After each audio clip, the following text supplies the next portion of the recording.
One more time, are there any nominations for vice chair? Congratulations, Shelley. Thank you. For the office of clerk, are there any nominations? And then you Google. For the office of clerk, are there any nominations? For the office of clerk, are there any nominations? Dave, you are clerk. Next up is treasurer. Are there any nominations for the office of treasurer? Leo. Nominate Leo. For the office of treasurer, are there any more nominations? For the office of treasurer, are there any more nominations? Leo, you get to be treasurer Okay. one more year. Okay. All right, thank you to the newly elected officers. I believe it is the same, so there won't be any signatures required in the office. Next up is attendance. Dave, do you have any questions on the attendance? I had met the two people in the back. What is your name? Mike and Bev Rodriguez. Would you spell it for me? RODRIGUEZ. LMNOP. Got it. Thank you. And next up is the audit, the presentation. All right, thank you. I'm Aaron Dahl. I'm an audit manager with Bergen KDV. So thank you, Madam Chair, and thank you, Board, for the opportunity to be here tonight. I'll walk through some of our opinions on our reports and then kind of walk through our communications letter, which touches base on some of the analysis and trends of the numbers for fiscal year 22. So starting off with the independent auditor's report, we issued an unmodified opinion on the district's basic financial statements, which comprise the district's governmental activities, each major fund, the aggregate remaining fund information, and the budget to actual statement for the general fund. So the unmodified opinion is the best opinion we can give as auditors. So congratulations to the finance team in the district on that behalf. With that unmodified opinion, we're stating that the financial statements present fairly in all material respects the financial position and the changes in financial position of the governmental activities, each major fund, and the aggregate remaining funds. We also issue a report in accordance with the government auditing standards. We did have a couple legal or internal control findings this year. The first being the lack of segregation of accounting duties. So that's a finding that's probably been in your report for most years, and it's a very common finding for districts of your size. Basically just stating that with the office staff, there's not that complete segregation of accounting duties, so there's some overlap in the duties or the opportunity of those duties. The second was a prior period adjustment that we had to make, and that related to the capital assets of the district. We had noted, I think back in fiscal year 19, before we were auditors, that there appeared to be some omitted assets in that audit report. So basically we corrected that to get things up to speed and get things in balance moving forward. Next, we had a report on the compliance for each major federal program and on the internal control over compliance required by the uniform guidance. So that's triggered when the district has over $750,000 in federal expenditures. We're required to do what is called a single audit, where we look at individual federal programs. This year we tested the Education Stabilization Fund and noted no program findings in our internal controls with that program. So a lot of federal funding this year, and great job by Joanne and her team to keep all of that situated, and we had no findings in relation to that. And then lastly, we have a report on the Minnesota legal compliance.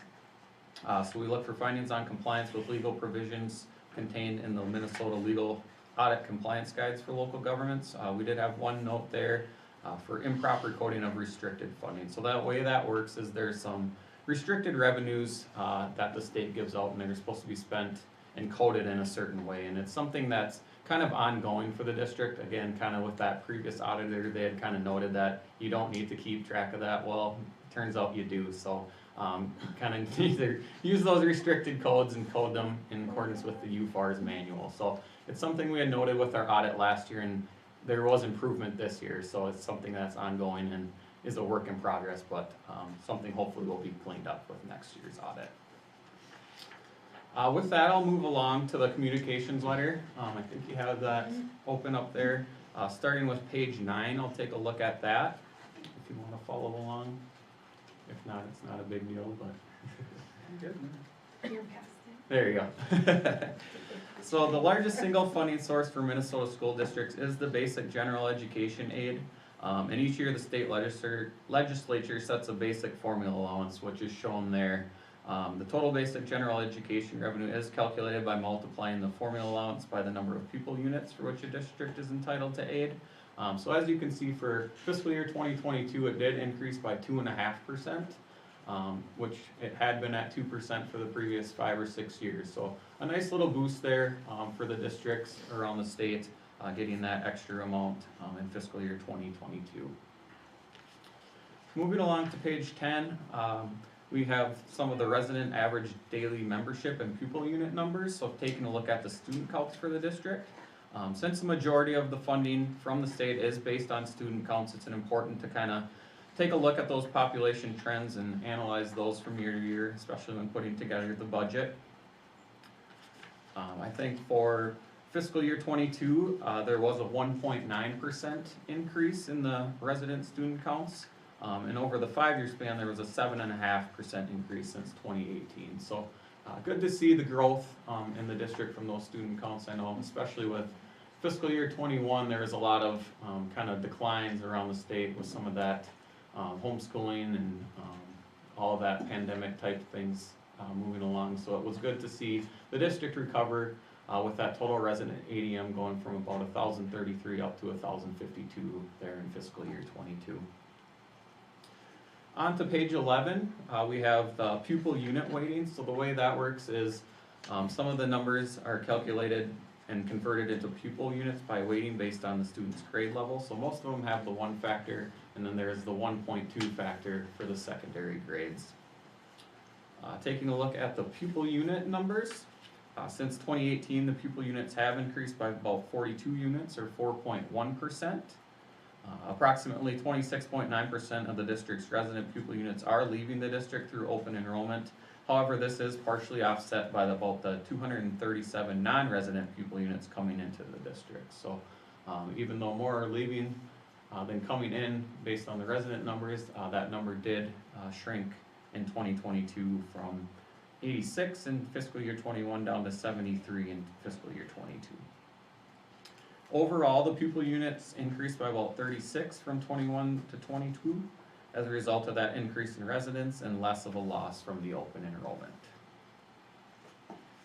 Alright, moving along to page 13, we have the change in resident ADM and adjusted pupil unit numbers there. So as you can see with that graph, those tend to go hand in hand. If the resident numbers are increasing or decreasing, typically that pupil unit number increases or decreases as well. Looking at page 14, here we have the general fund sources of revenue. In total, the general fund revenues increased by about $880,000 or 6.5% from 2021 to 2022.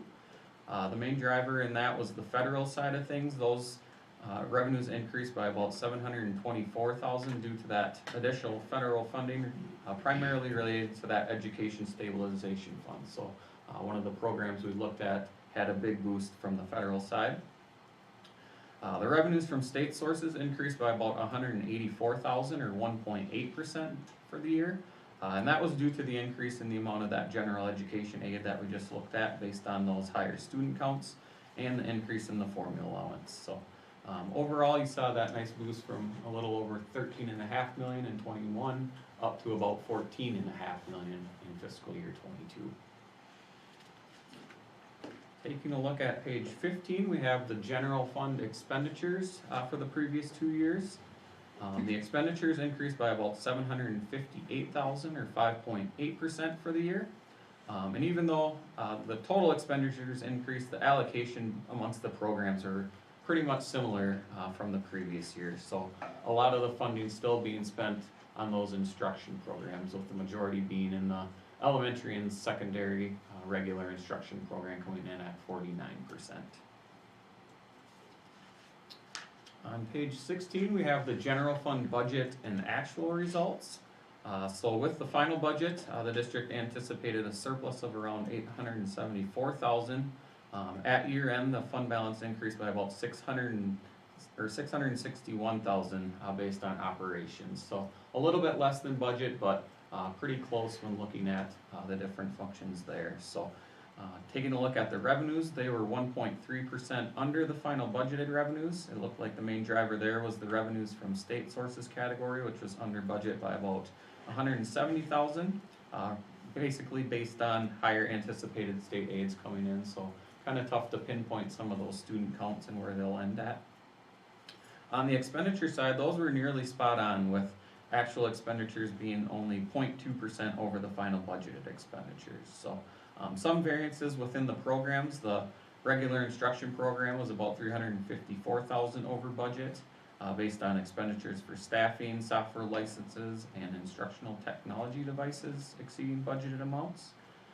The special education expenditures were about $141,000 over budget, based on payments to other districts and agencies related to the special education needs of the program.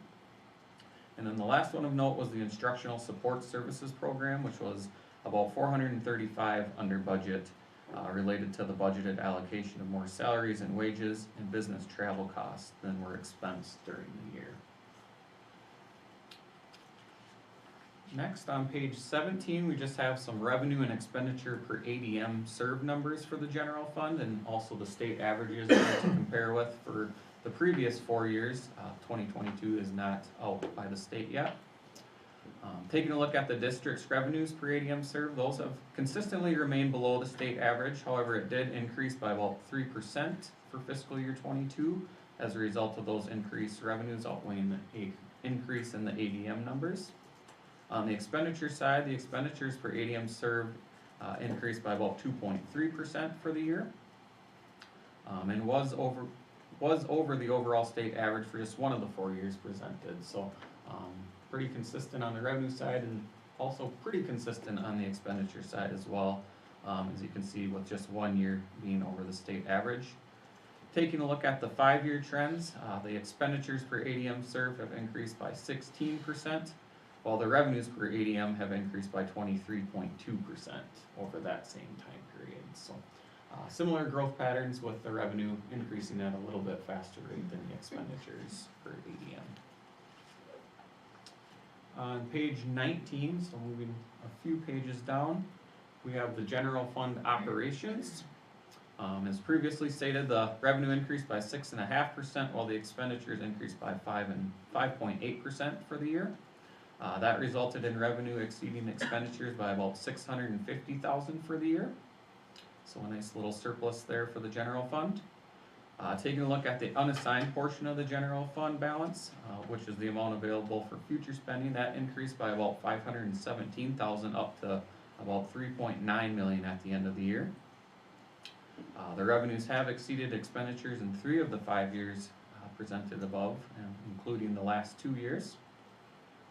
The unassigned balance at the end of the year represented about 28.3% of 2022 expenditures, with the district's fund balance policy outlining a minimum unrestricted balance of 25%, so that 28.3% exceeded that amount called for by the fund balance policy. On page 20, we have a chart showing the unrestricted fund balance as a percent of unrestricted expenditures. So that differs a little bit from the unassigned balance in that it also includes some assigned fund balances as well as some non-spendable fund balances.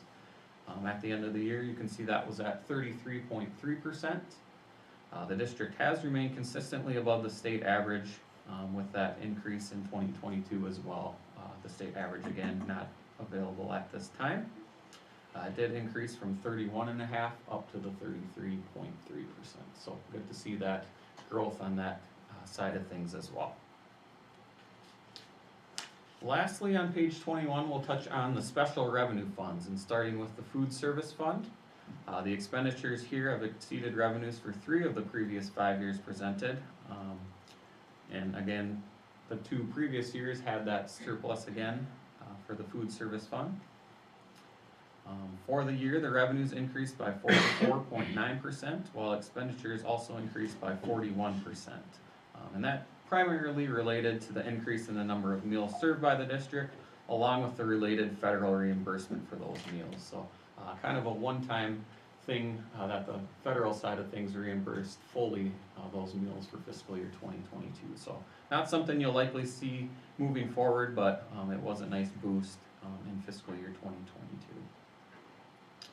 With the revenues exceeding the expenditures, the district did have a positive fund balance at the end of the year of around 84,000. So as you can see, back in 2018, 19, and 20, there was no fund balance. There was usually a transfer made from the general fund. What the past 2 years have creeped up into a positive fund balance, so that's good to see. What is that, 60,000? Yep, but there's a good portion of that, I think 60,000 is related to a grant for the for the food service fund, so not all of it's available for spending, but it is still showing up there on that total fund balance. And then lastly, the community service fund. So expenditures have exceeded revenues in this fund with an operational deficit of about 15,000 for the year. Revenues actually decreased by about 10.9%, while the expenditures increased by 2.3%. The revenues look like they decreased due to greater outside donations received in the previous year in 2021 compared to 2022, while the community service state funding also decreased slightly in 2022. So bottom line there, continue to see kind of a deficit for the community service fund, which kind of did increase in size during fiscal year 22. That's all I was going to touch on here tonight, but definitely open to any questions or comments in relations to either the financial statements or the communications letter, if there are any. Does anybody have any questions for Aaron or Joanne?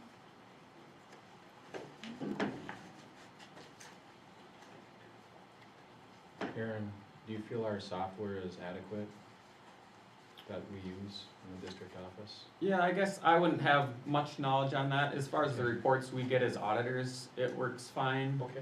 As far as some of those reports, but yeah, in regard to the overall functioning of it, I guess I don't know from a day-to-day basis, but I think it's a standard one that districts typically use. Sure.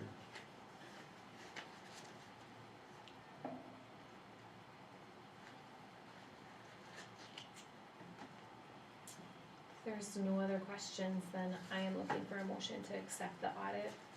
I'll make a motion to accept. Shelley, do you want a second? I will second it. There's a motion and a second. Is there any more discussion? All in favor say aye. Aye. Opposed? Motion passes 7-0. Thank you, Aaron. Thank you. Thank you, Joanne. Next up is open forum. Rules for open forum, 3 minutes per speaker. Open forum shall not take more than a total of 15 minutes. No complaints about individual staff members. All presenters will conduct their business in a manner that meets community standards for decorum. The board will not take action on items presented in an open forum. Brian, did anybody sign up? Does anybody wish to speak today at open forum? Next up is the consent agenda. Does anyone want anything pulled from the consent agenda to be discussed later? Had a couple corrections. The minutes from December, there's a correction. Just when the truth and taxation was presented, there was a second motion by Earl Beck to underlevy, but there was not a second, so that was noted in the minutes. And then in the employment number 2, just changing, we updated the dates. We had the dates wrong, so just updated the dates to make sure that matches the pay. And then we had a resignation today, which I added the agenda as well. Or the consent agenda. Does anybody have any questions regarding those? Is there a motion to approve the consent agenda? I'll move that. I'll second. There's a motion and a second, any discussion? All in favor say aye. Aye. Opposed? Motion passes 7-0. Next up is the bills. If you have questions on the bills, please state the page number and the check number. Does anybody have any questions on the bills?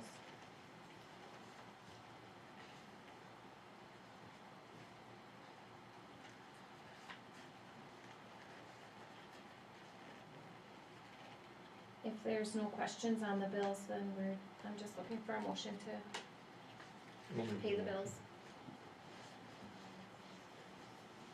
Is there a second? I'll second. There's a motion and a second, any discussion? All in favor say aye. Aye. Opposed? Motion passes 7-0. Next up is superintendent's report.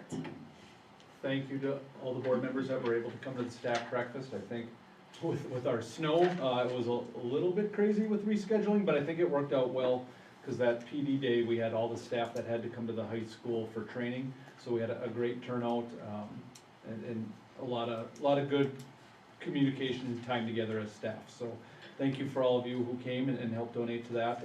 I think it was a good thing to have after the holidays, especially with that training here, and everyone had to come to the high school anyway. Because of the weather, a lot of our board committees had to be rescheduled, so please note the dates of some of the changes that are coming up here in the next few weeks as far as some of the board committees that you're on. And if you haven't gotten agendas, things like that, let me know, I'll make sure you get that. Working on the calendar, I had draft number 2 linked in here. We've worked with Pine City a little bit, which is a little further behind us. East Central had their calendar mostly set this fall. But the calendar committee felt good about this calendar as of now, wanted to kind of hear next steps, feedback from the school board. It will go to the professional development committee this week to look at the dates that are highlighted in blue, the staff development dates. But overall, the calendar committee felt this was a good calendar right now, pending some more feedback from a few more committees. The calendar does have Deer Day back in it. After surveying staff as far as having a full spring break versus some longer 3-day weekends, the staff survey kind of came back as having some 3-day weekends in the spring. Nice to have a little break. The spring gets long, especially if you have a winter like this. So it's built in to have a 2-day spring break. I'm sorry, 3 days off of school, a 5-day spring break if you include the weekend, and then some days off in the weekend, with graduation set to be May 24th, the last student day being May 31st, and then the teachers coming back that Monday, June 3rd for their half-day of checkout and staff breakfast. But wondering if the school board had any thoughts on that I could bring back. Like I said, it will also go to the professional development committee this week for input on the PD days, but wondering if any feedback from all of you that I can bring back. The only question I have, and I know we won't know the answer until this year's graduation, is having it on Friday again. Yep, we've talked about that, so you all typically approve this in March, or even February.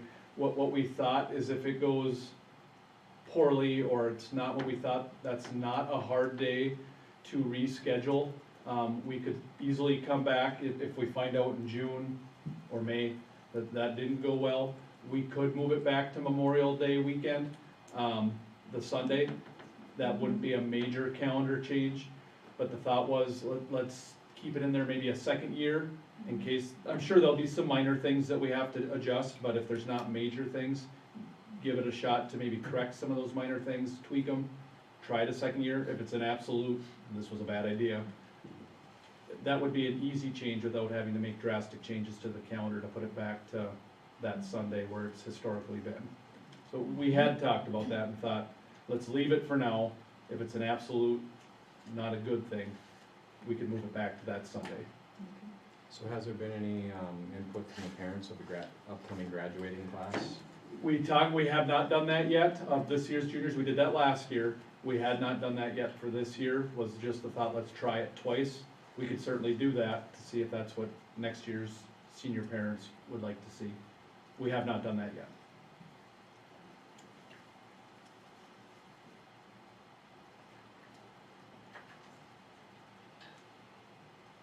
I can show Miss Hinckley how we did that last year. So what time will the graduation be then on Friday? 7 PM. 7 p.m.? Yeah. And we did it for the first time then last year, is that right? It'll be the first time this year. This year, okay.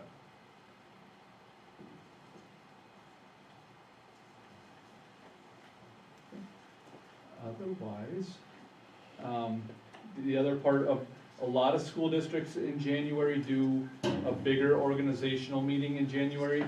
We did officers, just historically, Hinckley-Finlayson has always done those bigger procedure things in July. I don't know if we want to look to change that going forward. A lot of districts, as you can see, they do this top list. We do kind of the officers and make adjustments where needed, where we do most of our fees, structures, newspaper, things like that in July. Since I've been in this district, I think it's been even longer than that, but that's how it's always been since I've been here. I'm wondering if there's any feedback on making changes on that, or keep it as is.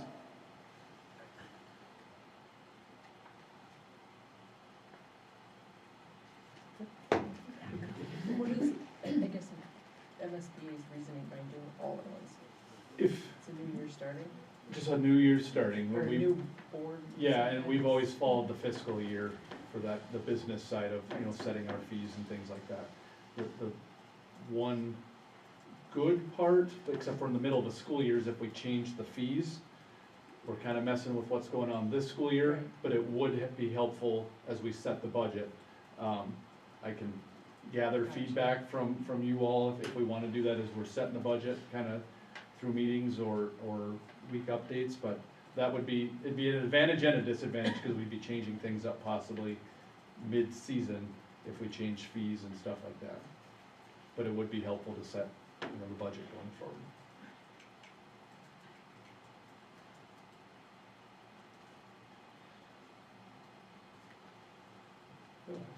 That's what I had this month. Thank you, Ryan. Next up is high school principals report. Kim? Good evening. All right, the first thing on my report is a behavior comparison. And so I linked in behavior data from 2019, 2020, 21, and 22, and then made a table just to kind of compare some of the bigger behavior categories, just so you can kind of see it together in one spreadsheet. And just looking at the first kind of big number, 641 attendance referrals, so that would be tardies, unexcused, things like that. And Mandy, feel free to jump in. This year we are documenting things differently than we've done in the past. So according to the handbook, every 3 tardies gets a referral, every 6. So every time any student gets 3 tardies, a referral is written. Unexcused absences also we are documenting, we have a new process this year with, we have daily or weekly attendance meetings with the office team, and then Bridget every day prints off the unexcused tardies, she writes referrals. Mandy and I, when it becomes more than, she calls them down to the office for just like a 3 or a 6, but then we make phone calls to parents, meet with students, and follow the handbook as far as the consequences with lunch detentions, after school detentions. And Mandy, correct me if I'm wrong, but the tardies at unexcused isn't really a huge difference than in the past. It's kind of the referrals and the way we're documenting is And like different. last year with being on distance learning and back and forth, a lot of that stuff, and I didn't have time to actually go in and do it, which was part of my job description when I was the admin assistant. Bridget was still learning, and I didn't have time to do it as the dean of students and activities director and as an admin assistant, if that kind of makes sense. So there was a lot of that more than likely didn't get documented, because it's about the same as it was last year, so. And then coming back from years, last couple of years with COVID, we haven't had to report unexcused to the state like we have to now again, so now we're filing with the court. Mandy already has a bunch of. I have 11 that I have to do actually as of today that I have not filed yet with Pine County, so. And it is something, the other 6 that I actually put out there, they have actually gotten back to me and we have court dates set already, so. It is something that they're working on, but they're really far behind too, kinda like everybody else with the whole COVID era that, cause they weren't working and still kinda work from home now, so it is something that they're actively working on. High school does look a little different, cause we only go up through 8th grade, and then it's kind of our decision what we do with those kids after that, because, they age out, and really after a certain age, they won't really do anything about it, basically, so. Still send letters and that kind of stuff, and usually that burns a fire under them, because it says Pine County on them, so. And like a student who has an unexcused gets a referral, and we have lots of students that get up to that 15-day when they get dropped, or they get a letter then finally from the state, so they have 15 referrals, we file with the county, and then finally the parents bring them back in when there's a consequence coming other than just a phone call home. So the number looks really, really scary, but it's actually very similar to what we've had in the past, from what I've been told. And we are addressing it, we're having parent meetings, like I said, we're filing, we're calling home, and addressing it. We also with like the out of place one too, sometimes those are double referrals, so the students that are tardy are also out of place, and so sometimes they'll get multiple referrals. With the e-hall pass system now, when a student is tardy, it takes away one of their passes, so there's another consequence for tardies. We're having meetings with parents for out of place. It's even just having this new e-hall pass system after just a couple days, we've already caught multiple students, they'll go to the nurse, and then the nurse would just write a pass to go back to class maybe 10 minutes before the end of the hour, and students weren't showing up, but the teacher never knew that the student even left the nurse. Well, now with this e-hall pass system, it sends the thing to the teacher, so the teacher knows the student is coming. We already had 2 students that just decided to walk the halls for the last 10 minutes of class versus going back to class, so now we can track it and document it, see where students are, see why they're out of place, and kind of address it going forward. So I'm really excited to see how this new system, again, it's only day 3, helps with some of those out of place kids trying to skip out and hide. And I learned it dings at you when you get a new pass. It's like, why is that noise coming from my computer? I'm like, what is it? And then we figured it out, so. It's kinda nice, cause then it gives you a little reminder of like if kids are trying to request a pass from you or whatever it is, so. I get busy and that's one noise that I don't really tune out, so I find it kinda helpful actually. So again, we're meeting weekly, our office team, to look at attendance, to address tardies. We're now also making it a weekly behavior meeting where we're looking at student behavior, we're tracking it. I have new documents created, parent documents. We set meetings on those days, pulling in parents. We have multiple parent meetings for some of our really high flyers. We've before break, had multiple parent meetings with some of our high flyers, talking about alternate consequences, stronger consequences, things like that. We're addressing it in our grade level PLCs, grade level team meetings, looking at, again, referral data, behavior data, pulling in some different programming, having teachers come to parent meetings so that we can have teacher input on what's happening in the classroom. It's not just me and Mandy talking with the parent, but having teacher input to share with what's going on in the class and having some problem solving. We're also looking at starting a new incentive system for the kids that are doing the right thing. So every Friday, we're gonna be pulling students' names, and if they have 0 tardies, 0 referrals, doing like Caribou gift cards, money for the a la carte line. Nikki and Bridget made a huge list of different prizes and things that kids can pick from, decorating the ceiling tiles, parking in the staff lounge, just some different, like a prize kind of chart or lists where kids can pick what they want, and really celebrating and making it a big deal to have no tardies and no unexcused for the week, doing some different things like that. I've been talking with other principals throughout the state too, and just kind of seeing, and they're seeing similar types of things with behaviors. Certain things have kind of ramped up this year, it's not just us, so just looking at researching some different things, trying to find different solutions that'll work for students. with phones, the technology one, that's a big thing, and, students are now gonna be losing their privilege to even have their phone in school if they're not following the expectations, so we're just kind of upping that ante with consequences going forward. I'm meeting tomorrow with our leadership team to kind of look at some of these things and, ask for teacher input on different solutions or things that I can do or we can do to help support them in the classroom and help with student behaviors. So that's kind of the plan. It's a big kind of puzzle. We're trying lots of different things. Mandy and I meet all the time. I meet with Brian, coming up with different solutions, different ideas to help kind of address some of these things. I'll happily share kind of some monthly data so you can look at what's happening month to month and if we're decreasing these referrals going forward. So I can definitely do that in the future so you can see if the things that we're doing are working. Questions? I know that was a lot. The way I'm reading this thing is, are you have more problems with 7th, 8th, 9th graders than 10, 11, 12? Correct, Okay. correct, yes. Yeah. And if you had to pick one class, is it the 7th versus 8th or 9th? I just saw the 3. I would say it's more 7th and 8th graders. Yeah, eighth Okay. grade I think there's a few high flying 7th graders that have a lot of it, but I Okay. would say 8th grade is probably The higher the one. higher one. Okay. Isn't that kind of consistent though? I mean, isn't junior high usually? Yes, Yes. absolutely. High Yeah. behaviors always? Yep. And then they kind of grow out of it as they get a Yeah. little bit older. Yeah. Well, we hope that they do, but usually they do, but yeah. Usually right around that senior year, they I know, and then you're like, oh, don't leave us. It turned out so great. You're really encouraging, Bobby.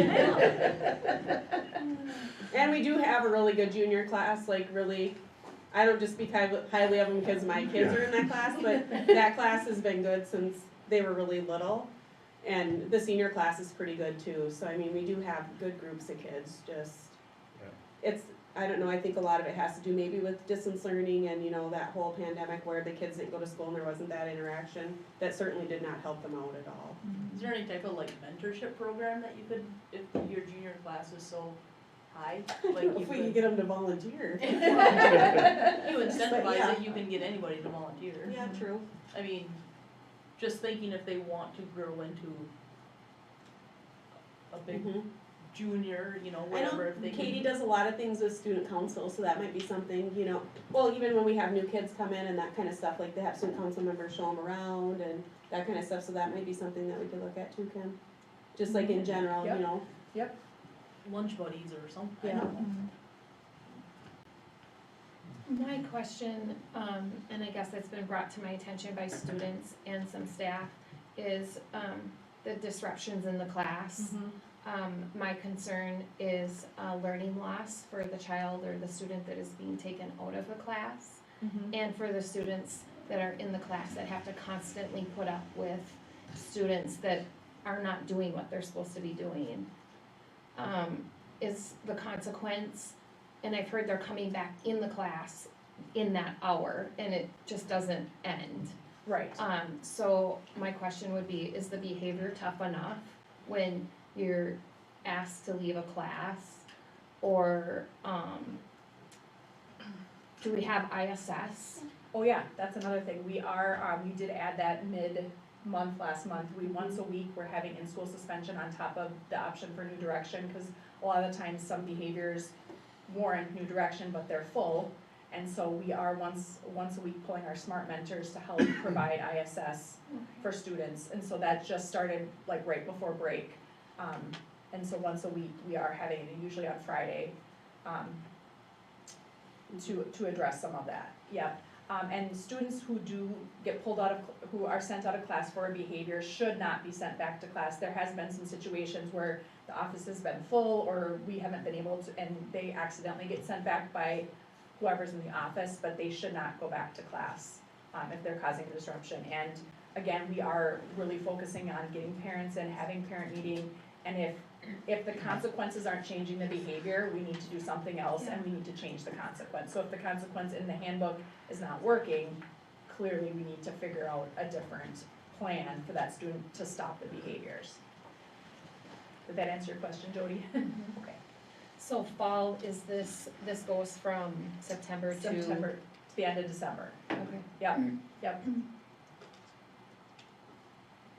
Well, would you have to, some of those kids too that will purposely be disruptive to be sent out of the classroom, cause they just don't wanna be in that class that Correct. day, knowing that they'll just be able to sit in the office? Correct. Yep. I think that is the $1 million question, you could find a consequence kids care about, you know. Mm-hmm. We also know that kids need to be in the classroom to learn. Mm-hmm. So it is a really tough balance, and, I mean, we see it at the elementary level, obviously at the high school level, it's just, I don't know, it's a tough balance, a lot of communication with teachers of kind of what they can tolerate and maybe ignore without impacting the learning loss of other students. You know, what, if it's just work, then you know they're not completing their work and they're just sitting there not doing anything. The natural consequences is you fail, you know, Right. but you're not disrupting others' learning. So it's just kind of a tough balance of like figuring out when to remove them from class versus when to ignore and when to, and Shelley's absolutely right. Kids know how to get out of class. It's too bad we couldn't, have something for them where kids really do not like doing something, like cleaning the boards, washing, whatever. So if you get, 3 out of class, this is what your consequence is, this is what you're gonna be doing for all of next week, instead of something. And what I've talked to other principals, is that they've all implemented an ISS room, and that has really helped with a lot of behaviors, cause kids do not wanna sit all day in a room, no interaction, no passing time, no phones, no nothing, and that's really helped. Unfortunately, I don't have a staff member to sit every day doing an ISS, so we're trying to be creative and come up with at least once a week, having that as an option, as a consequence, and hoping that will help too with some of those types of things. Maybe you could have them sweep school buses, wash school buses. And that is part of the restorative Shuffle the justice sidewalk. process, Yeah. it's just Yeah. how does it get tied to the offense? Cause you want the consequence to tie to the offense, so they can make the connection of it at some point, but. I just wonder how it correlates with learning loss. It has to. Yeah. Especially with our new math curriculum, when you have to work together. Correct me if I'm wrong on that too, Kim. We did have some, at our last leadership meeting that we had in the morning, was it last month, that there have been some students that have moved on now, and it seems like that disruption has kind of gone down a little bit than what it was like earlier this school year. So maybe that'll help a little bit also. I mean, it's kind of negative, but the teachers did say that it's been a little more positive in some of the classes that these kids were in, and now they've just moved to another school or whatever has happened, and I mean, obviously that's not gonna happen with every single kid, but our handbook does have consequences too, if they get to a certain amount of referrals and nothing is working. Some of them aren't students here anymore either, so I mean, but our teachers there are some kids that were frequent flyers that aren't here anymore, and that has helped a little bit in that atmosphere for the kids too, so.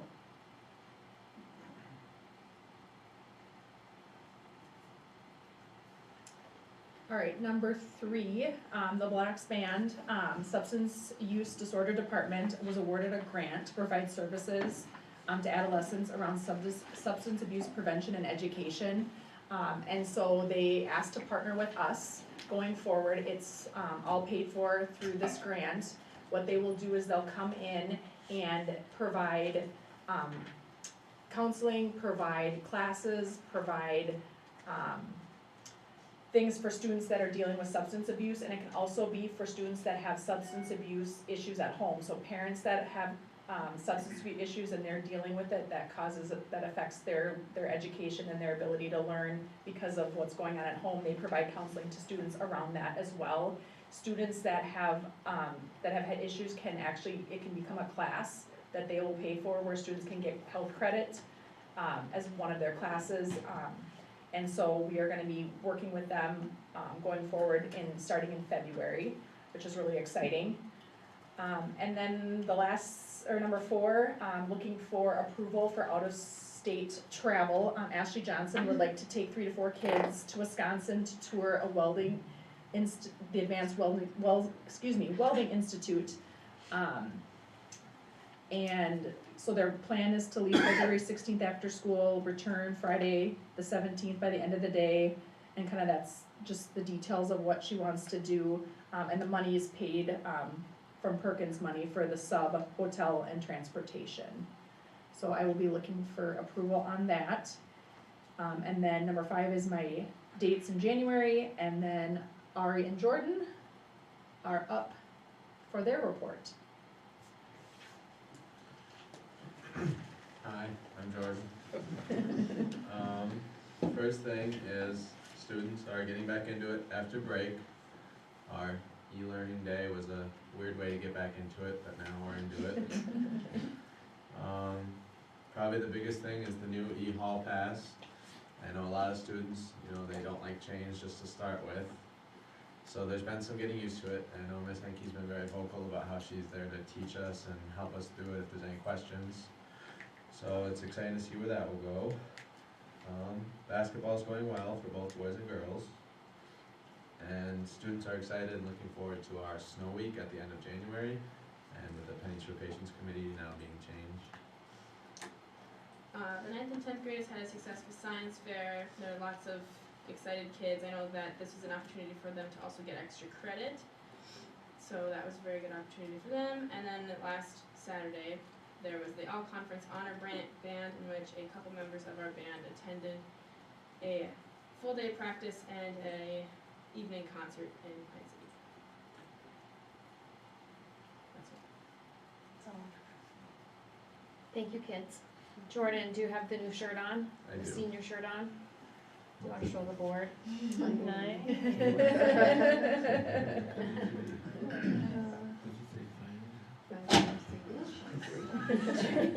Thank you, kids. And thank you, Ms. Henke.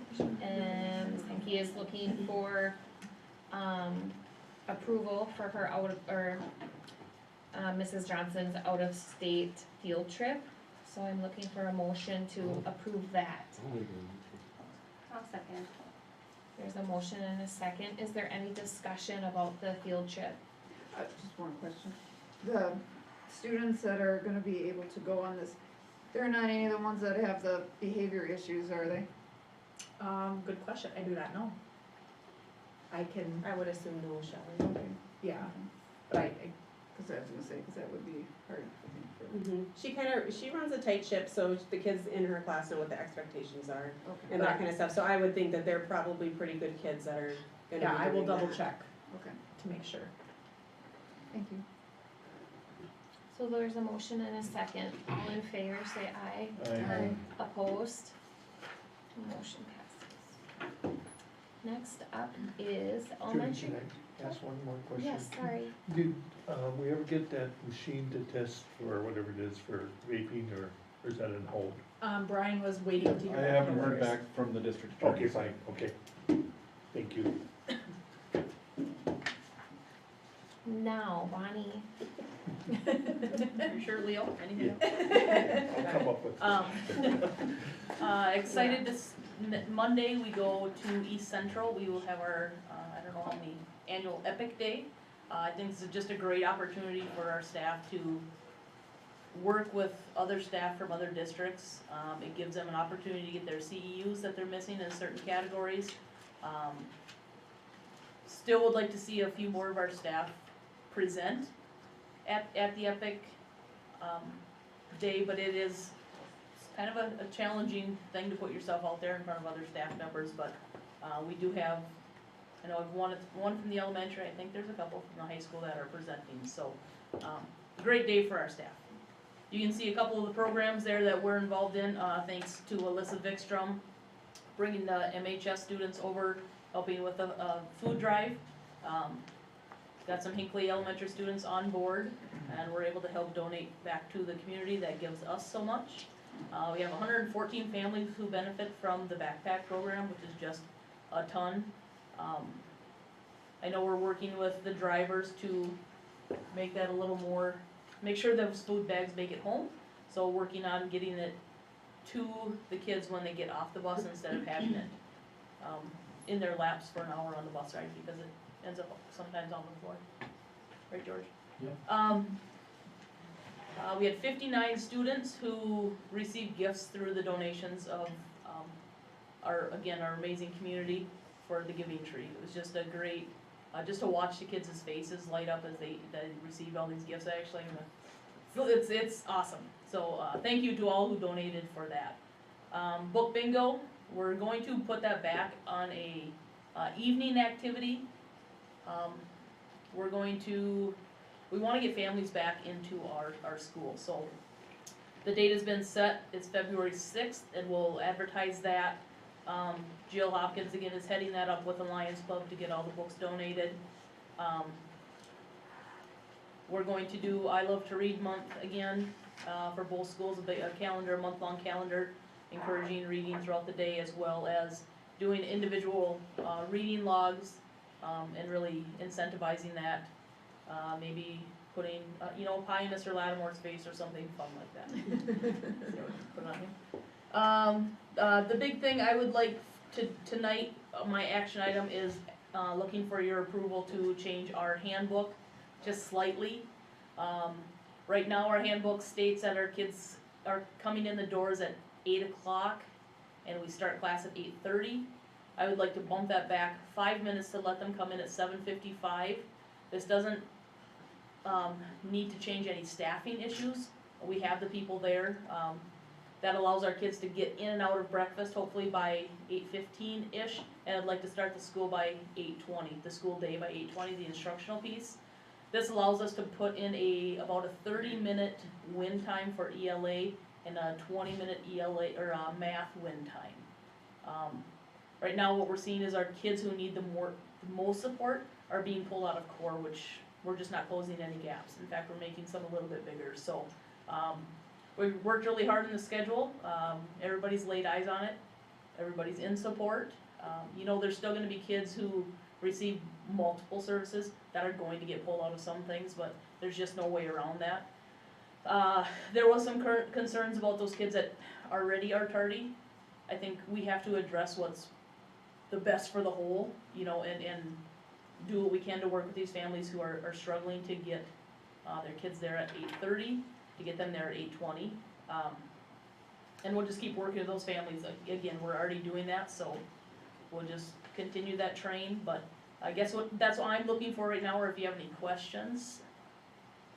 Is that when buses would be there at 5 minutes? No, the buses, we're not gonna change bus routes at all. I mean, most buses are already there, but we have generally that front area is full of kids. At least we can get them in Just wondering. and get them, yeah. We're not gonna change any bus times. We'll see how it works for this year, and if it comes down to where we need a little bit more time. We have the time there, the kids are there, so let's utilize it, is what I would say. Bonnie, I just have a Yeah. couple questions. The Yep. first one is, since we're proposing to start school 10 minutes earlier, would it still work if we bump the day or unlock the doors 10 minutes earlier at 7:50? I don't have the staff to do it 10 minutes earlier. Okay, I mean, without, giving our support staff more time, and I don't have okay. the I mean- budget to do that, so Okay. I can do the 5 and still have some coverage there, but that's about the best I can get right now. Yeah, and the only reason I bring that up is just to give the kids who eat the breakfast the opportunity to not have to rush I know, and not have to be there right when it opens up. yep, and we're going to give grace, obviously, to let them eat. A lot of our kids, this is one of the only meals they get, so we want them to Right. eat. It's just teaching the kids, I mean, if I was in the cafeteria this morning, you could have a plate in front of you for 10 minutes and never touch the food because your homie's right there, they wanna talk. So it's just teaching those kids the expectation of less talking, more eating, and let's go, we gotta get to class, so. And It's then just gonna be a learning curve. will elementary school end earlier than in the afternoon? Nope, we're just gonna utilize our time a little Okay. better. Sounds good. Does anybody else have any questions for Bonnie? If not, I am looking for a motion to approve changing the is this Finlayson too, just Nope, Hinckley? no Finlayson changes, Okay, just so Hinckley. just Hinckley Elementary start time. I'll move that. I'll second. So I will get that updated, thank you. Oh, sorry, Jody, you can finish your job. There's a motion and a second, all in favor, say aye. Aye. Opposed? So excited. Bonnie, you get your wish. Thank you. When does that start? That will start third quarter, so the 24th. To give us a little bit more time to, we have some staffing changes and whatnot happening, so, quarter 3 will start that, so thank you for that.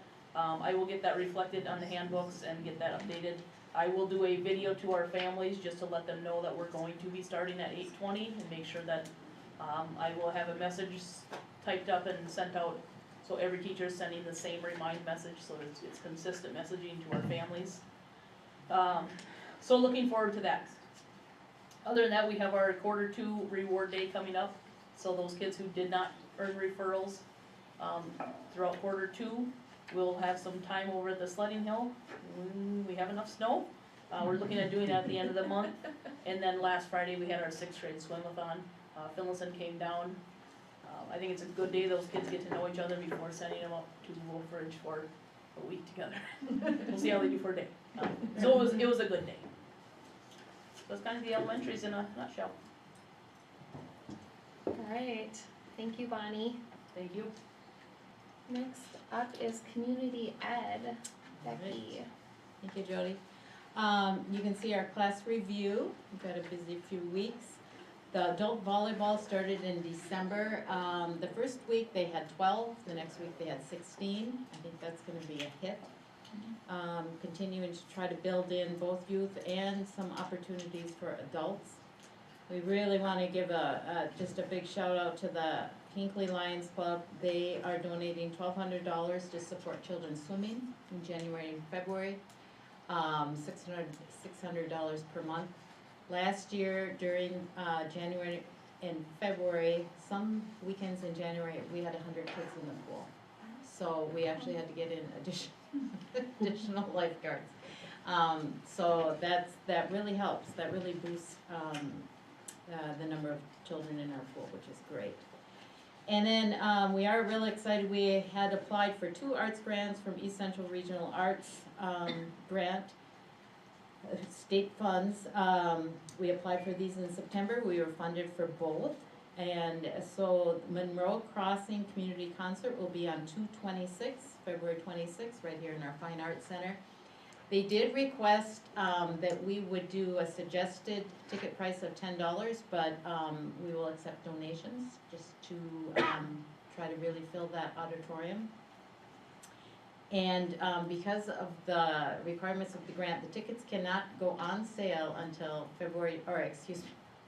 January 16th. So you'll be hearing more about that. We hope we see everybody there. And then also our Wizard of Oz with Prairie Fire Theater at the end of August was also funded for $3,000. So that performance will be coming up for youth 7 through 18. We're excited about that as well.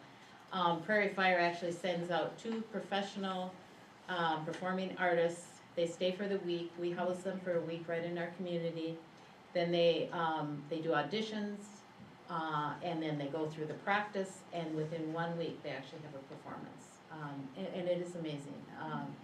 It's just gonna be really fun. And I know I've had experience with Prairie Fire before, and one thing the students said, it was really fun to work with people who did not know you, did not know your family. They did not know if you were good in theater or music or whatever. They just took you at face value. And so it'll be a fresh experience for our youth. I'm excited about that. We spent the lion's share of our advisory meeting before this meeting going over our facility usage, policy number 902. We're reviewing that as an advisory committee, and then we will hopefully present it to the board in February. We haven't looked at our facility usage since 2019, so just looking at our fees for our rooms, our classes, our classifications of groups. We'll present that hopefully in February. Then just a couple of other upcoming classes. Swimming lessons will be the end of January. We've got to learn to skate. We've had a couple opportunities with the hockey fundamentals, learn to skate. Great opportunities, learning to cross-country ski over in Mora, and of course we've got the Monroe Crossing coming up 2/26. We are looking for somebody to do a chess club, if anybody's interested in that. If you have any names, send them to Angela or myself. And then we'd also like to get pickleball going here. Yes, I know, it's big, it's hot. I keep telling people this. So hopefully, and I know it's in the area. If Bonnie's playing, Take it. I am not. Just Just so competitive. I second that. Yeah, it's gonna be fun. So hopefully we'll have that, going too. But any thoughts or questions? Any questions for Becky? Becky, have you guys talked about, like, I know this is jumping the gun, but have you talked about summer, swimming lessons at all to match it up with summer school dates or not? We need to have that conversation. Perfect, Yes. let's make sure that's, Yes, yes. thank you. Yes. Thank you. All right, thank you, Becky. You bet. Next up is Mandy, athletics report. Not a lot going on, but we have a little bit going on. AAA applications were received and sent on to our subsection. That banquet is going to be held on Wednesday in St. Cloud at the Kelly Inn. They haven't had the banquet for the last 2 years because of COVID, so this year they're actually bringing the banquet back, which is kind of nice to see. And Jordan Masterson is one of our students that is being recognized, and then Karina Tevet. We're gonna try to get them recognized also at a boys and girls game coming up. But I'm gonna let them get their hardware first and that kind of stuff, and then we'll kind of incorporate that into that. Junior high boys basketball is over now. They had the first half of the season, and then the girls have the second half, which they just started last week with all the snow days. For junior high boys basketball, there were 11 kids total. There are 11 seventh graders and then 2 8th graders, so it was quite small actually. They ended December 16th. And then junior high girls basketball just started it'd be Thursday now because Wednesday we didn't have school because it is distance learning day. They haven't had a lot of practice time and numbers aren't completely concrete, but I went in today and met with Tom Linden on Friday because he is the only coach I could find for that. Right now there are 8 7th graders and 14 8th graders. Instead of assigning anyone, because I also want a good quality coach, and I feel like assigning sometimes isn't always your best bet because you're gonna find somebody that probably more than likely doesn't wanna do it and they're not gonna do a good job. Trying to build the program up because it is a dwindling program. There's just not a lot of participation in a lot of programs anymore. I am recommending that he gets paid both stipends. He did agree to take on both levels. He said that it actually went amazingly well compared to what he thought it was going to, and that all the girls did a really great job and listened. Everything, he said it was great. I'll try to get in there maybe a little bit too and just help him out if there's any time that he needs some help. He also did let me know that if it gets to be too much for him to handle, that he will let me know. There were some 8th graders that were practicing with the C team and playing some of those games as well, but now they're playing junior high. The problem was, we did have a conversation today about maybe moving some of those 8th graders up so there's less numbers on junior high. But the problem with that is there's not a lot of C teams. Therefore, I think they only have 3 more games the rest of the season. We still have pretty much 2 months of the season left. And they're only down to having 3 games. That's how many C teams just don't participate anymore. And with the junior highs also, which makes it difficult, is it'd be nice to do that, but then some of the junior high teams, a lot of our conference teams are only going to have a combined 7th and 8th grade team, so there's 3 schools already that have that. They are going to Hill City next week, but I mean, other than that, they will have 7th and 8th grade separate on those things, but I think the rest of them, they'll just be played normal if they don't have a 7th or 8th grade team together, if that kind of makes sense. For varsity, JV, and C team boys basketball, their first month of play went really well. There are 19 players on varsity and JV and 13 on C team, and then girls basketball, they're doing a little bit better too, and they have 18 players on varsity and JV and 9 on C team. That's why I was thinking we could maybe move some of those kids up that participated and went to practice every day as maybe a little reward. They could play in some of those C team games as well and maybe still practice with junior high and maybe C team on some days. It's kind of a work in progress.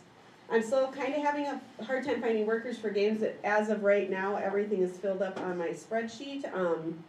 It's just an issue every once in a while. It kind of pops up like, oh, I can't make it tonight, or I can't make it Tuesday, whatever. The science fair was rescheduled and it took place last Thursday for those that wanted to participate, and it seemed like it went really well. We are currently looking at rescheduling the winter band concert. They did stream it due to the weather, but the kids and Ms. Shashinsky thought that it would be great if we could go ahead and have a live performance. The kids were kind of really looking forward to it and really wanted to. So I was able to get that done today, and you can see it's highlighted because it was a change that I had. So we're gonna do it on Wednesday, January 18th in the Fine Arts Center at 4:30. I've already let coaches know that there's gonna be a few students that might be missing practice and they need to be excused. And then this way, we're not also interfering with church. They can get to church and do what they need to do on a Wednesday, because the concert will be about a half hour. So it should be done by 5 o'clock. We have a bunch of other activities underway.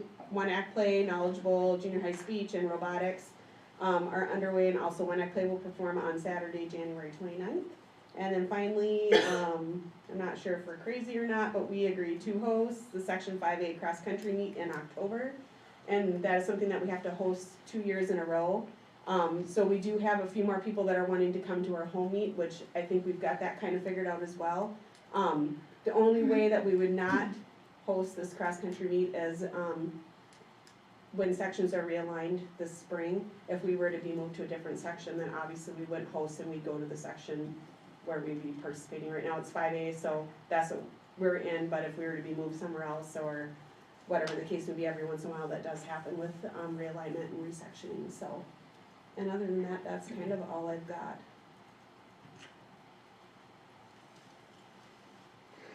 I got a question, Mandy. Yes. I went to the boys' game on Friday night, and I was very disappointed with the Rush City coaches playing their starting lineup right to the end of the game. I don't know if you can relay to Lee Rood that I thought it was very unsportsmanlike. Okay, yep, I can do that for I you, don't know if you absolutely. heard that or not. I did not hear that, no, I was at the girls' game in Right. Armenia, so, yeah. Okay. Yep, I don't know what Dan's opinion was, but. I can ask him too, I'll ask Okay. him tomorrow. Okay, thank Yep, you. I can do that for you, absolutely. I guess I have a concern with there only being one coach for 7th and 8th grade girls basketball. I believe it's part of our C schedule, attached to the master agreement. And I think that, we uphold our end on things, and I think that, if nobody does volunteer, like they did for the boys, then somebody has to be assigned it. That's what's in our agreement. I know it sucks, I know you don't wanna do it, Well, I'm thinking too how hard it would be on just the one coach that's doing it now. I mean, he might be fine with it, but then if it gets too overwhelming, and then what if he doesn't wanna do it next year, cause it was just too much. I mean, we had less boys and 2 coaches. Yeah. Mhm. Not Very saying true. that I'm not doing the boy-girl thing, I'm just pointing out. That could be something I can look at a list tomorrow and see what we can get. Any- Bonnie did volunteer time, but she's also very busy, that's the other thing, like, I would help out with it too, but I just don't have enough time in my day doing If 3 you can different cover jobs my here. 5 days plus that my I'd be kids gone, and- I would do it. I know. I have my MESPA conference and I have personal days, I know, so I'd be gone 5 days out of that, and I just, coaching for 20 years, I mean, I understand, like, that's difficult on, you know, your other coach, but I would be willing to take on that position if somebody were able to cover my 5 days, I'd be gone. Brian Masterson. Oh, you're over there. I'm just, can you approve that right now, Jody, since you're here to say it? We can talk about that tomorrow. Okay. Bonnie did express interest, but that was, like, she has a lot going on too, like, yes. Kinda Well- like we all kinda do. who are the junior high boys coaches? Tony Steele and Jay Krieger. And then, No, because they're watching their own kids play basketball, so I'm sure that has a little bit to do with it, which rightfully so, they put in a lot of years doing it already, so. We don't have any of the girls' parents that would be willing to. Getting assigned too. I can't assign her, she's on a teacher's contract. With parents, we just kind of want to be careful too, to make sure we're getting somebody in there that knows what they're doing, and especially once you get to that junior high level. Mhm. And I mean, we have run into that problem already with our youth programs, like, we're trying to work out a way that we can get some of these sixth grade girls in to do some things, cause those coaches totally dropped the ball and they didn't do anything they were supposed to, so that's my worry with parents, I'd rather have it, and not only that, having somebody within the building makes things a lot easier too, just with communication and that kind of stuff. I mean, it can totally be done, but being inside the building definitely is a benefit, so. Mandy and I can go through options tomorrow.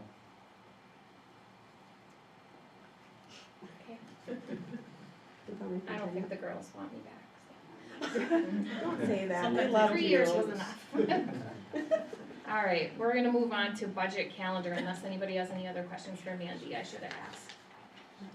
Oh, Communications. actually, can I add one thing, even though I wasn't done yet, I'm sorry. No. So I had video board training with Jessica on Friday, and we learned how to kind of sort of use the video board. So we're gonna try to utilize that, so hopefully by the end of the month I will have that up and going and also all my sponsorships done. So I just wanted to let you guys know that's what I got going on with that, cause I didn't have it in here, so. Boom. Thank you, Mandy. Yes, you're welcome. That was a good mic drop. I know, right? Next up is communications. There is a folder going around, Yep, so if you make sure you haven't seen see it. it before you leave. Next up, budget calendar, Brian. You can see enrollment update as of January 1st.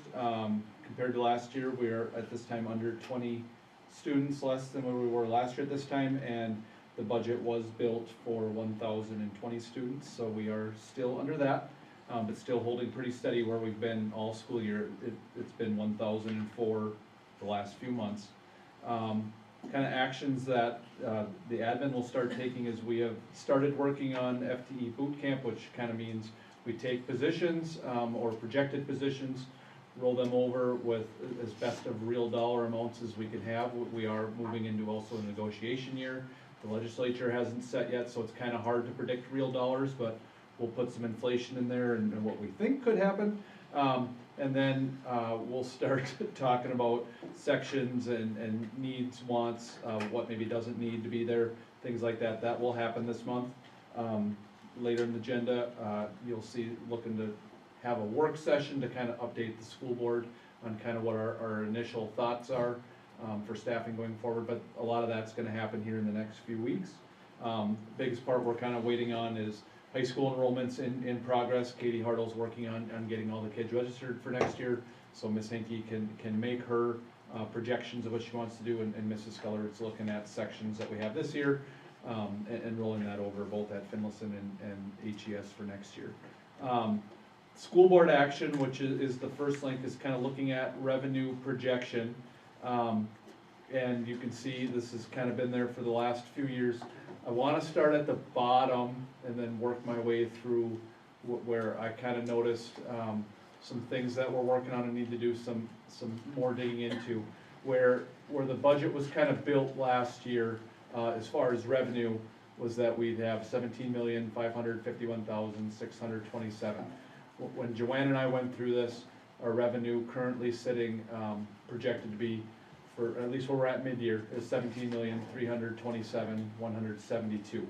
So that is less. Some factors, at least the biggest factors that I see impacting that is we are about 20 kids less than predicted, which has a per pupil dollar amount of about $224,000. If I scroll up a little bit into the lunch, so the budget was built at that time, if you remember back in June, we didn't know what the federal government was gonna do. It was built with assuming the federal government was going to provide free lunch and free breakfast. That's not true. So Joanne and I we're kinda went backwards a few years to at least before COVID and kinda looked at what the revenue projections were back then, to what kind of fees and things we've taken in now. So we are down in that a little bit compared to where we were, last year with the federal government, fully funding and currently not. So some of this is our best guess at this point.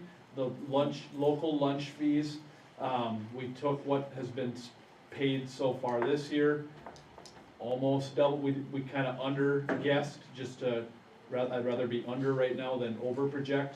But that's a big area where we're really keeping our eye on what's coming in from the federal government, state funding sources, and then our local.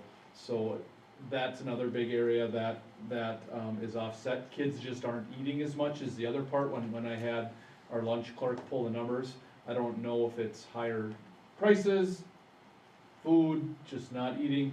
We're not having the kids eat as much as they did for sure when it was fully funded, but even as much as before COVID. So that's part of the concern we're looking at.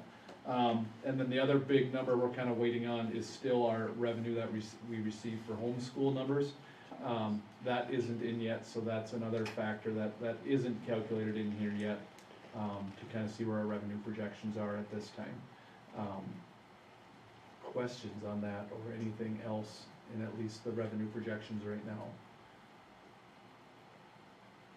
The good, which I'll jump a little bit, they kind of go together, a good part, at least where our revenue and our prediction was of what we'd spend, if we're at, right now in mid-year, 50% of the school year, we've only spent so far about 42.95% of the budget. So even though our revenue might be down, we're still under, at this point, underspending what we had budgeted. So, hopeful that the lunch stuff will kind of get cleared out, the homeschool revenue will get more clear, and I can keep updating you on those revenue projections as we go through the spring. Otherwise, another move the school board makes at this time is we have always, since I've been here and probably longer, it's called a reduction resolution. And basically what that is, the school board is telling administration that if there are places where we can, if we need to make reductions, or if administration feels there needs to be changes because of student enrollment, decrease in aid, things like that, that we could make reductions. It's not saying we're going to, it's not saying that we're in that spot, but it's a procedural move that if we, as we're planning FTE boot camp, looking at student numbers, looking at the revenue coming in, that if administration needs to make some changes in programs or staffing, that we'd have the authority to be doing that. So I would be looking for school board action on the reduction resolution. So is there a motion to approve the reduction resolution? I'll make the motion. I'll second. There's a motion and a second. Is there any discussion? All in favor say aye. Aye. Opposed? Motion passes. Next up are our new policies. These are the policies that we talked about in December. The biggest add is in policy 418, where they, remember if we scroll back to the beginning of the school year when we talked about cannabis for employees, this is added in the drug-free school, drug-free workplace for students. So that's really the biggest change in any of these policies as far as what we've had in the past. Does anybody have any questions regarding policy 209, code of ethics, policy 417, chemical use and abuse, policy 418, drug-free workplace, drug-free school, and policy 515, protection and privacy of pupil records? If there are no questions, does anybody have any reason why we can't approve all four at the same time? So if not, then I'm looking for a motion to approve the four policies. I'll make the motion. I'll second it. There's a motion and a second. Any discussion? All in favor say aye. Aye. Opposed? Policies approved. Thank you. Next up is Jake Pride. So if you haven't seen, we added from 7 through 11 some new ones since the board agenda was published on Friday. our custodial staff for helping keep sidewalks clear and before school and for school events, our bus drivers for safely transporting kids to and from school in the much less than desired road conditions we've had. As the students talked about this past weekend, we had honor band and honor choir, so we listed those students who participated in that. And then we added our AAA award winners that Mandy presented as well. Does anybody, Can we add a shout out to our school board members who were at and helped serve breakfast? I got a lot of compliments from my staff saying it was really nice to see them there, and they did a really great job helping clean up too. Because we left them and bailed and went to training, so, really appreciate that support, so. Thank you.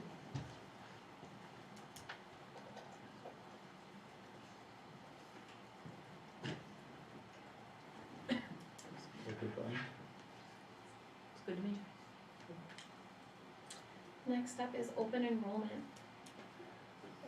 So every year, we kind of give you a snapshot of kind of students that are coming in and out of the district and compare that to years past. So at the top of the sheet, you can see the number of students that go to these various other places.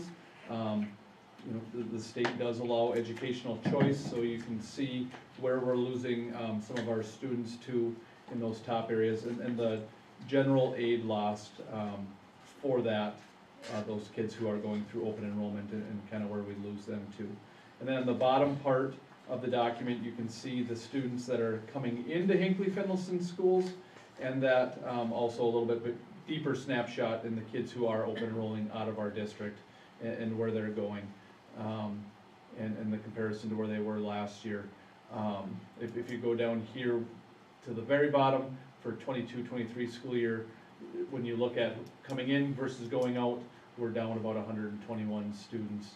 I did ask just why are these numbers so drastically different than they were from basically 1920 backwards. It was the way that they're done correctly now, and the way that we calculated it before maybe wasn't as accurate. So from 2021 to this school year, they are calculated correctly. So that was the information I was given when I was asked, why is it so extreme from 1920 and going forward? So that we are now doing it by our MARS numbers, which MARS is the numbers that we report to the state.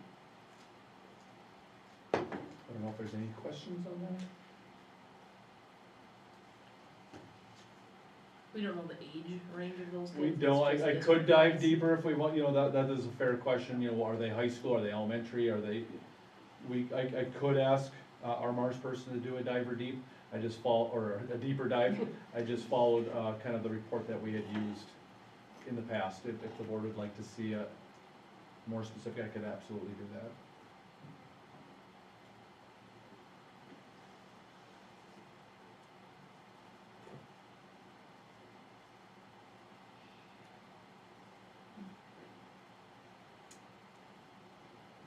Next up is interventions and special supports.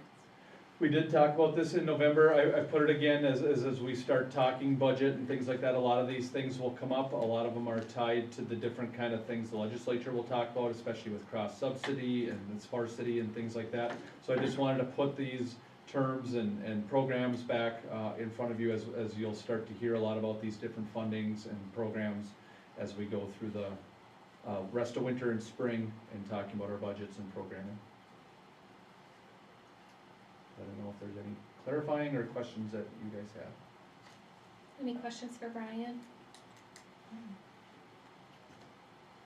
Keep going, Yep. expenditure report, or So, you did go over? yeah, we kind of went over it. I'll go through the part in the parentheses a little bit deeper, just because it at first confused me, especially when you read it. It's like, why is it less of a percent? But like I said earlier, we're at 50% of the school year. In the approved budget, we have spent about 42.95%. We also funded the roof out of our long-term facility money. If we had put that money into the budget, which we didn't, but the parentheses part basically is saying is if that went into the budget, we have then spent 41.29%. The reason the number's down is just it's a bigger budget. We've spent a little, you know, in the mathematical part of it, the comparison. would be about 41%. I had Joanne keep that separate, just so we could see what was budgeted for, what was spent, and also as we factor in that roofing project or the funding of the roofing project, we'd still be at about 41% of the approved budget at that time. So that's kind of the clarification on that part in parentheses. Which is, all I should add, it is typical for us to be lower than where we are in the school year at this time. There's some bigger things that come at the end of the school year, especially with retirements, things like that. So it is good that we are lower at this time. If we were equal, that would be of concern. Does anybody have any questions about the expenditure report? Moving on to makeup days. Yeah.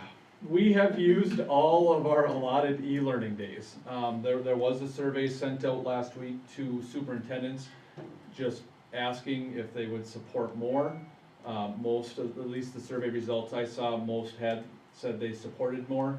I don't know if that's gonna get to the state and the state's gonna do any different, so I don't think it'd be wise to wait on that, as we don't know.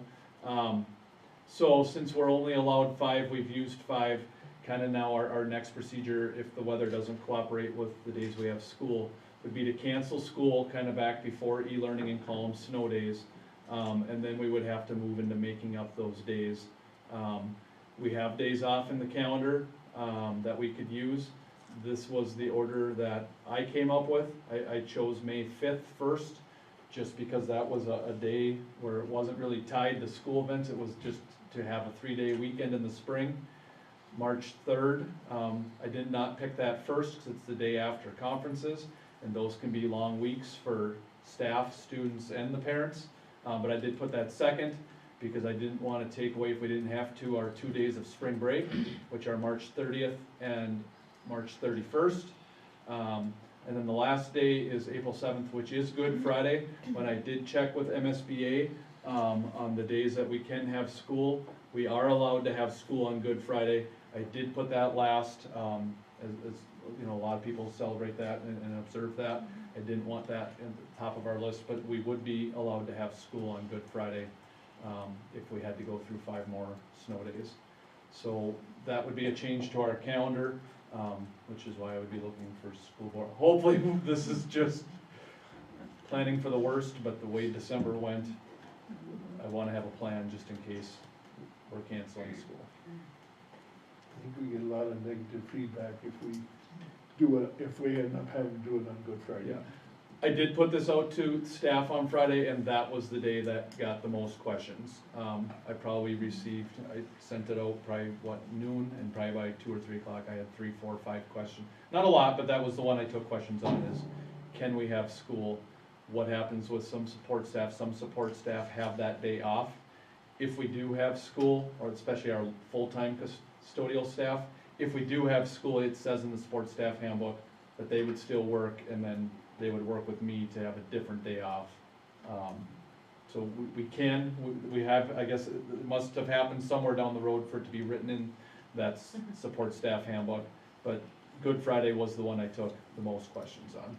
Does there have to be 5 days in there? There doesn't. Can we take that one off, and if we need to?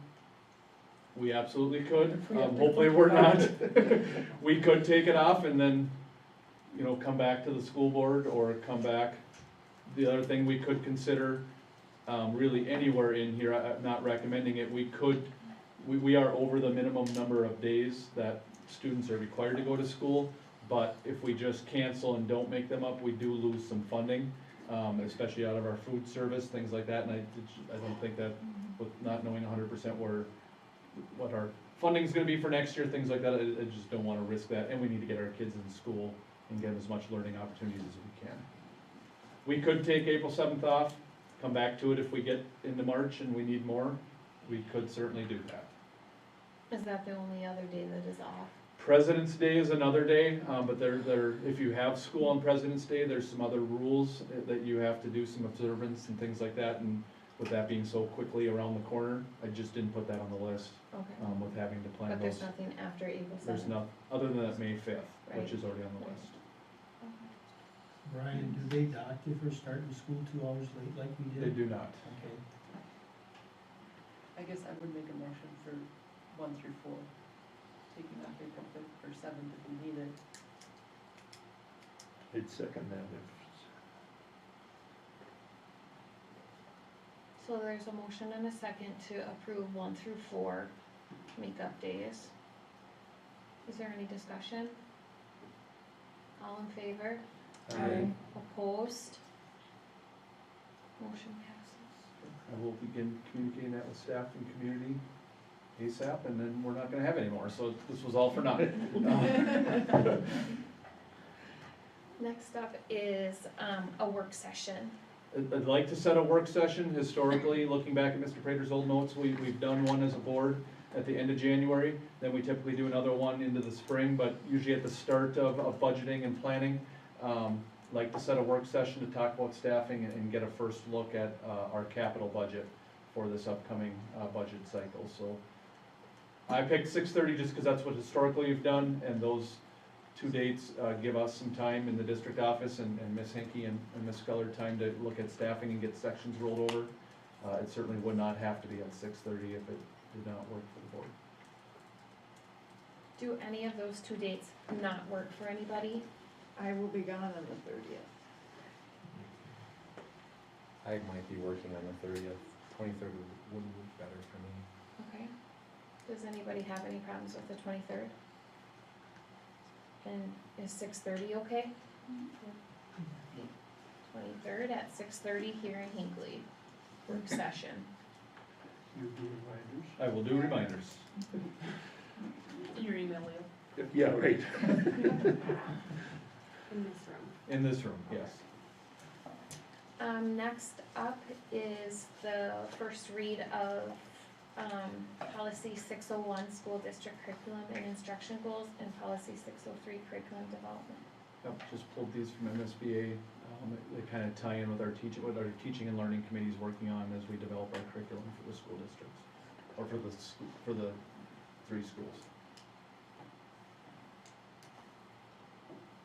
Does anybody have any questions right now?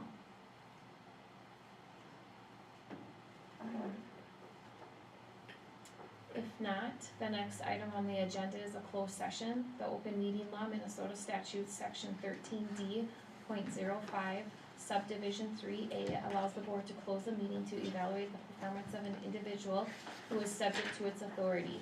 The purpose of the closed session is for the board to evaluate the performance of Superintendent Brian Masterson. Pursuant to the law cited, I will now hereby entertain a motion that the meeting be closed. I'll make the motion. There's a motion and a second. All in favor? Aye. Opposed?